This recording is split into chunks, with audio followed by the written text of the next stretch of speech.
नमस्कार भक्तों, कुमार एक के इस दिव्य और अद्भुत कथाओं वाले चैनल में आप सभी का स्वागत है। आज हम आपको ले चलते हैं भगवान गणेश के एक ऐसे पवित्र धाम की ओर जहां भगवान खुद हर वर्ष धीरे-धीरे आकार में बढ़े रहे हैं। जी हाँ, ये कोई लोक कथा नहीं बल्कि एक जीवित चमत्कार है। तमिलनाडु के कन्नीपकम में स्थित श्री वर सिद्धि विनायक मंदिर का असली रहस्य। कहते हैं सन 11वीं सदी चोल वंश का काल। तीन भाई जिनमें से दो बधिर और एक निरक्षर, वे एक छोटे से गांव में रहते थे। एक दिन उनके घर के पास का कुआं सूख गया। पानी की तलाश में तीनों भाइयों ने कुएं को और गहरा खोदने का निर्णय लिया।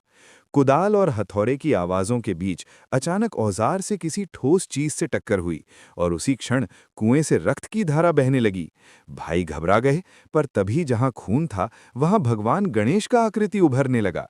धरती के गर्भ से स्वयं प्रकट विनायक, और चमत्कार देखिए, उसी क्षण दोनों बधिर भाइयों ने पहली बार शब्द सुना और तीसरे भाई को मिली लिखने की शक्ति। गांव के लोग दौड़ते हुए आए और सबकी आंखों के सामने भगवान ने अपना चमत्कार सिद्ध कर दिया। यहाँ की गणेश प्रतिमा किसी भक्त या शिल्पकार द्वारा नहीं बल्कि स्वयंभू है, और कहते हैं कि मूर्ति हर साल थोड़ी थोड़ी बढ़ती जाती है। इसी कारण आज तक मूर्ति का पूरा शरीर दिखाई नहीं देता। वर्तमान मंदिर में गणेश जी केवल मस्तक और कंधे ही दर्शन में आते हैं, बाकी भाग अभी भी भूमि के अंदर है। मंदिर के इतिहासकार बताते हैं कि जैसे जैसे मूर्ति बढ़ती गई वैसे वैसे मंदिर का पुनर्निर्मित किया गया था, ताकि भगवान के बढ़ते आकार के साथ मंदिर संकुचित न हो जाए।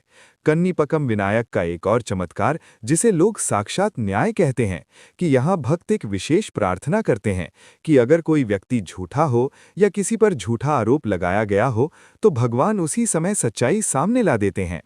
कई अपराधी सिर्फ मंदिर की शपथ लेने से ही अपने अपराध स्वीकार कर लेते हैं, इसलिए यहाँ का गणपति न्याय का देवता भी कहते हैं। जहाँ मूर्ति प्रकट हुई थी वही कुआं आज भी मंदिर में मौजूद है। समय कितना भी बीत जाए उस कुएं का जल कभी कम नहीं होता। भक्त मानते हैं कि ये जल पीने से बीमारियां दूर होती हैं और मन की सारी विघ्न बाधाएं समाप्त। यहाँ गणेश जी को लाल तुलसी और नारियल अति प्रिय हैं। भक्त जब संकल्प लेकर नारियल चढ़ाते हैं तो उनकी हर मनोकामना विनायक जी अवश्य पूरा करते हैं। कन्नीपकम में एक अनोखी परंपरा है। भक्त लोग अपने पापों को दूर करने के लिए मंदिर में धान, केले और अनाज चढ़ाते हैं। धीरे धीरे मंदिर की दान सामग्री इतनी बढ़ गई कि पूरा गांव मंदिर के अन्न से सदा सुरक्षित हो गया। कई भक्त कहते हैं कि मंदिर में बैठते ही एक अद्भुत ऊर्जा महसूस होती है, जैसे भगवान आपके पास खड़े हों, आपकी हर पीड़ा सुन रहे हों। कई लोग अपने चश्मे और चप्पल बाहर भूल जाते हैं, पर आज